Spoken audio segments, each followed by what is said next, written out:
అందరికీ నమస్కారం. నా పేరు ఉబేదుల్లా బేగ్. నేను గుంటూరు జిల్లా నకరికల్ మండలం చాగల్లు ప్రాథమికోన్నత పాఠశాలలో ఎస్జిడిగా పనిచేస్తున్నాను. ఈరోజు మనం డిస్కస్ చేయబోయే టాపిక్ ఏంటంటే ప్రాథమిక తరగతుల్లో బహుభాషా విద్య, multilingual education in primary grades. National education policy and multilingual education introduction అంటే జాతీయ విద్యా విధానం మరియు బహుభాషా విద్య. అంటే జాతీయ విద్యా విధానంలో బహుభాషా విద్య గురించి ఎలాంటి పరిచయం ఉంది ఒకసారి చూద్దాం. కొత్త జాతీయ విద్యా విధానం 2020 పునాది అక్షరాస్యత మరియు సంఖ్యాజ్ఞాన సాధన అంటే లిటరసీ అండ్ న్యూమరసీ ప్రాధాన్యతనిస్తుంది. ఈ దృక్పథాన్ని సాకారం చేయడానికి విద్యా మంత్రిత్వ శాఖ ఇటీవల నిపుణ్ భారత్ మిషన్ ప్రారంభించిన విషయం మన అందరికీ తెలిసిందే. ఈ మిషన్లో భాగంగా గ్రేడ్ 3 చివరి నాటికి భారతదేశంలో ప్రాథమిక తరగతుల్లో దాదాపు 35% మంది పిల్లలు తమకు తెలియని భాషలో చదువుతున్నారు. ఈ పిల్లలు గ్రేడ్ 1లో పాఠశాలలో ప్రవేశించినప్పుడు వారికి బోధనా మాధ్యమంగా ఉపయోగించే పాఠశాల భాషపై పరిమిత లేదా అసలు అవగాహన ఉండదు. అంటే పరిమిత అవగాహన ఉంటుంది, లేకపోతే అసలు ఏమాత్రం అవగాహన లేకుండా ఉంటారన్నమాట. తెలియని భాషలో బోధించబడే ఈ పిల్లలు నిపుణ్ భారత్ మిషన్ యొక్క లక్ష్యాన్ని ఎలా సాధించగలరో ఊహించుకోవడం చాలా కష్టం. అంటే 3వ తరగతి ముగిసే సమయానికి పాఠశాల భాషలో స్వతంత్రంగా రాయడం మరియు లోతైన అవగాహనతో సరళంగా చదవడం ఇవి రావడం చాలా చాలా కష్టమైపోతుంది. ఎన్ఈపి 2020 మరియు నిపుణ్ భారత్ రెండు ప్రాథమిక అక్షరాస్యత మరియు సంఖ్యా శాస్త్రం అంటే ఫౌండేషన్ లిటరసీ అండ్ న్యూమరసీ యొక్క లక్ష్యాలను సాధించడంలో తరగతి గదిలో పిల్లల భాషలను ఉపయోగించడం చాలా కీలకమైనదిగా ఇప్పుడు మనం గమనించవచ్చు. ఎన్ఈపి 2020 స్పష్టంగా ప్రాథమిక పాఠశాల విద్యలో పిల్లల భాషలకు మరియు పాఠశాల భాషలకు మధ్య ఉన్న అంతరాన్ని తగ్గించడానికి సాధ్యమైన ప్రతి ప్రయత్నం చేయాలని చెప్పింది. పాఠశాల విద్యలో నేర్చుకునే అతి ముఖ్యమైన మాధ్యమం భాష. మరో మాటలు చెప్పాలంటే తరగతి గదిలో జరిగే అన్ని అభ్యాసాలకు భాష పునాదిగా ఉంటుంది. పిల్లలు ఇతరులతో మాట్లాడేటప్పుడు లేదా వినేటప్పుడు వారు ఒక కథ లేదా పద్యం చదివి తార్కిక ఆలోచన, తార్కిక వచనం నుండి అనుమితులను గీయడం వంటి ప్రక్రియల్లో నిమగ్నమైనప్పుడు వారు భాషా మాధ్యమం ద్వారా ఆలోచిస్తారు. అయినప్పటికీ పిల్లలు బాగా అభివృద్ధి చెందిన భాషా నైపుణ్యాలను మరియు భాషపై బలమైన పట్టును కలిగి ఉన్నప్పుడే ఇవన్నీ సాధ్యమవుతాయి. బడి ప్రారంభ సంవత్సరాల్లో పిల్లలు ఇంట్లో వింటూ మరియు మాట్లాడడం ద్వారా పెరిగిన భాష యొక్క జ్ఞానాన్ని వారితో తీసుకెళ్తారు. అంటే మాతృభాష అనుకుందాం మనం.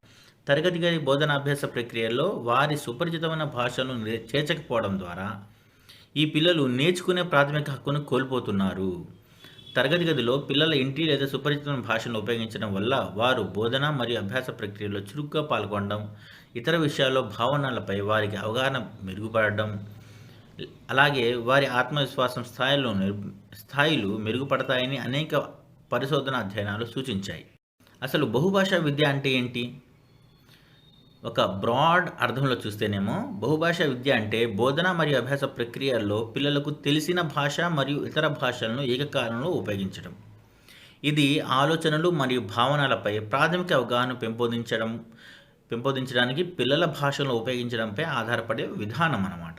అదే సమయంలో క్రమంగా ఇతర భాషలపై కూడా పట్టు సాధించడంలో వారికి సహాయపడుతుంది. అంటే పిల్లల యొక్క తెలిసిన భాష నుంచి తెలియని భాషను నేర్చుకోవడం.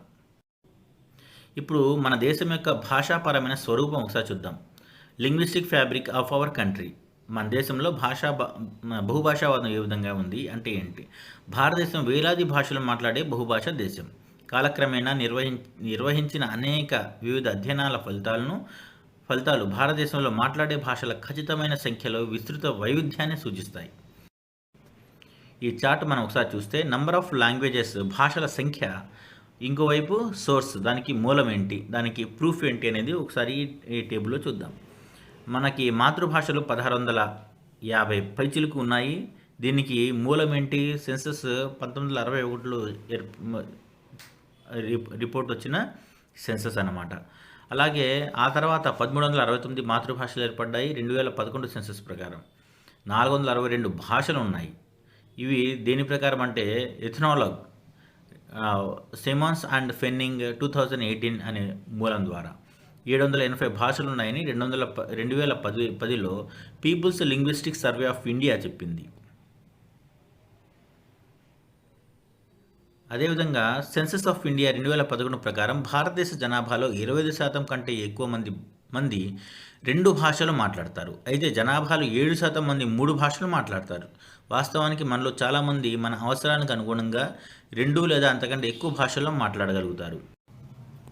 ఇప్పుడు బహుభాషావాదం అనే పదాన్ని గురించి తెలుసుకుందాం. ఒక వ్యక్తి లేదా వ్యక్తుల సంఘము లేదా అంతకంటే ఎక్కువ భాషలను ఉపయోగించడాన్ని సూచిస్తుంది. బహుభాషావాదం అనేది 2 లేదా అంతకంటే ఎక్కువ భాషల్లో మాట్లాడడం, అర్థం చేసుకోవడం, చదవడం లేదా రాయగల సామర్థ్యం అని కూడా అర్థం చేసుకోవచ్చు. బహుభాషావాదం భారతీయ సమాజం మరియు సంస్కృతిలో అంతర్భాగం. భారతీయ సందర్భంలో బహుభాషావాదం భారతీయ ప్రజలు ఒకటి కంటే ఎక్కువ భాషలు మాట్లాడే సామర్థ్యాన్ని మాత్రమే పరిమితం కాదని గమనించాలి. భారతీయ బహుభాషావాదం మరింత ప్రత్యేకమైనది మరియు విస్తృతమైనది. భారతదేశంలో ఒక భాష యొక్క అనేక రకాలను తరచుగా కనుగొనవచ్చు. ప్రజలు తమ ప్రసంగంలో ఈ విభిన్న రకాల మిశ్రమాన్ని ఉపయోగించడం కూడా చూడవచ్చు. భారతదేశంలో బహుభాషావాదాన్ని లోతుగా పరిశీలిస్తే మనకి లాంగ్వేజెస్ ఆఫ్ ఆదివాసీ కమ్యూనిటీస్ కనిపిస్తాయి. అంటే ఆదివాసీ సంఘాల భాషల మిశ్రమ స్వభావం కనిపిస్తుంది. భారతీయ భాషలు ప్రకృతిలో సమ్మిళితమైనవి అని చూడవచ్చు. ఒక భాష ఇతర భాషల ప్రభావాన్ని కలిగి ఉంటుంది. తద్వారా భాషలను వేరుగా లేబుల్ చేయడం కష్టమవుతుంది. ఉదాహరణకి ఉత్తరాంధ్ర ప్రాంతంలో ఒరిస్సాకు సంబంధించిన ఒరియా పదాలు కొన్ని కలుస్తాయి వాళ్ళ మాండలికంలో. అలాగే చిత్తూరు ప్రాంతంలో నివసించే ప్రజల్లో తమిళ పదాలు, అదేవిధంగా తెలంగాణ ఆంధ్రప్రదేశ్ బార్డర్ ఏరియాలో నివసించే పిల్లలకి ఆ వ్యక్తులకి తెలంగాణ మాండలికం కూడా చాలా తేలిగ్గానే వచ్చేస్తుంది. ఇవన్నీ కూడా ఒకదానితో ఒకటి ఇంటర్లింక్ అయి ఉంటాయి. తెలియని భాష మరియు పిల్లల గందరగోళం. ఉపాధ్యాయులుగా మన తరగతి గదుల్లోని పిల్లలు విభిన్న భాషా నేపథ్యాల నుంచి వచ్చారని మనం అర్థం చేసుకోవడం చాలా ముఖ్యం. అయినప్పటికీ వారికి బాగా తెలిసిన భాష ద్వారా పాఠశాలలో నేర్చుకునే అవకాశాన్ని వారు తరచుగా కోల్పోతున్నారు. భారతదేశంలో విస్తారమైన భాషల శ్రేణి ఉన్నప్పటికీ వీటిలో 36 భాషలు మాత్రమే పాఠశాలల్లో అధికారిక బోధనా మాధ్యమంగా అందుబాటులో ఉన్నాయి. ఈ చార్ట్ ఒకసారి చూస్తే మనం only 36 languages used as medium of instruction in schools. 36 భాషలు మాత్రమే ఉన్నాయి.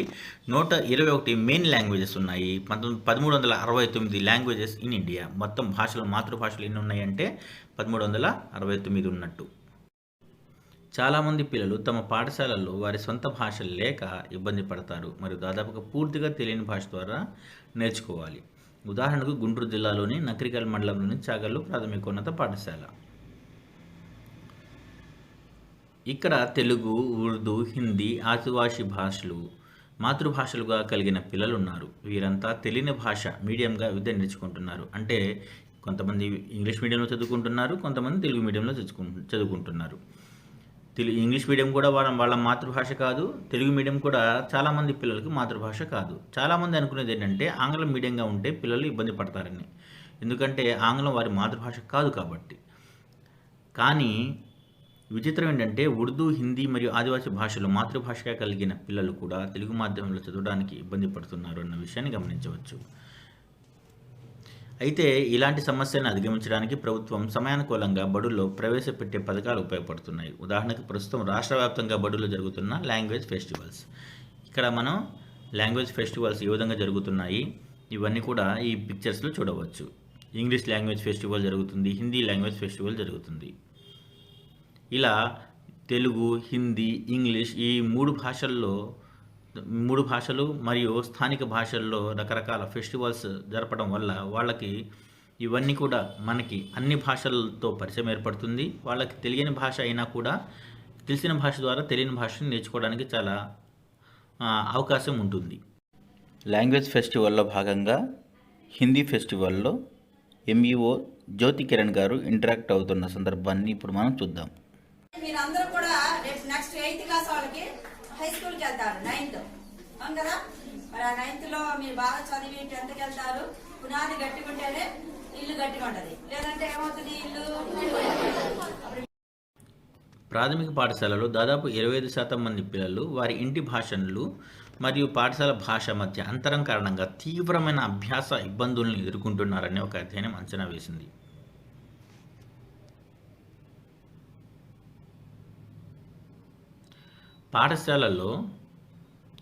పాఠశాలలో తెలియని భాషల కారణంగా అభ్యసన ప్రతికూలతను ఎదుర్కొనే పిల్లలు విస్తృతంగా 5 రకాలుగా వర్గీకరించవచ్చు. వాళ్ళెవరంటే షెడ్యూల్ తెగల పిల్లలు, ప్రత్యేకించి మారుమూల ప్రాంతాలు, గిరిజనుల ఆధిపత్య ప్రాంతాల్లో నివసిస్తున్నారు. ఇంట్లో వారి మాతృభాషలో ప్రత్యేకంగా మాట్లాడతారు. తమ మాతృభాషకు భిన్నంగా ప్రామాణిక ప్రాంతీయ భాష ఉన్న రాష్ట్రంలో నివసించే పిల్లలు లేదా అంతర్రాష్ట్ర సరిహద్దుల చుట్టూ నివసించే పిల్లలు తమ మాతృభాష కాని భాషలను నేర్చుకుంటున్నారు. ఉదాహరణకి ఉత్తరాంధ్రలో ఒరిస్సా మాతృభాషగా కలిగిన పిల్లలు, దక్షిణాన తమిళనాడులో తమిళనాడుతో సరిహద్దు కలిగిన ప్రాంతాల్లో తమిళ్, అదేవిధంగా కొన్ని ప్రాంతాల్లో కన్నడ, బెంగళూరుకు దగ్గరలో ఉన్న ప్రాంతాల్లో కన్నడ, ఇవన్నీ కూడా వాళ్ళ మాతృభాష కాని భాషల్లో వీళ్ళంతా చదువు నేర్చుకుంటున్నారు. పాఠశాలలో ఉపయోగించే ప్రామాణిక భాష యొక్క మాండలికంగా ఉపయోగించబడే భాషలో మాట్లాడే పిల్లలు సాహిత్యం మరియు ఇతర రాతపూర్వక పదార్థాల పరంగా భాషలను అభివృద్ధి చేసుకోవడం జరిగింది. కానీ ఇప్పటికీ ఈ భాషలు పాఠశాలలో బోధనా మాధ్యమంగా ఉపయోగించబడవు. కాశ్మీరీ, డోగ్రీ, కొంకణి మొదలైన భాషలతో సహా పెద్ద గ్రూప్ ఉంది. Importance of using mother tongue in foundation classes. ప్రాథమిక తరగతుల్లో మాతృభాషను ఉపయోగించడం యొక్క ప్రాముఖ్యత ఒకసారి ఇప్పుడు మనం చూద్దాము. Language is not everything in education, but without language everything is nothing in education. Wolf చెప్తాడు మాట. ఇంకోసారి చూద్దాము. Language is not everything in education, but without language everything is nothing in education. When children learn a language, they are not simply engaging in one type of learning among many. Rather, they are learning the foundation of learning itself.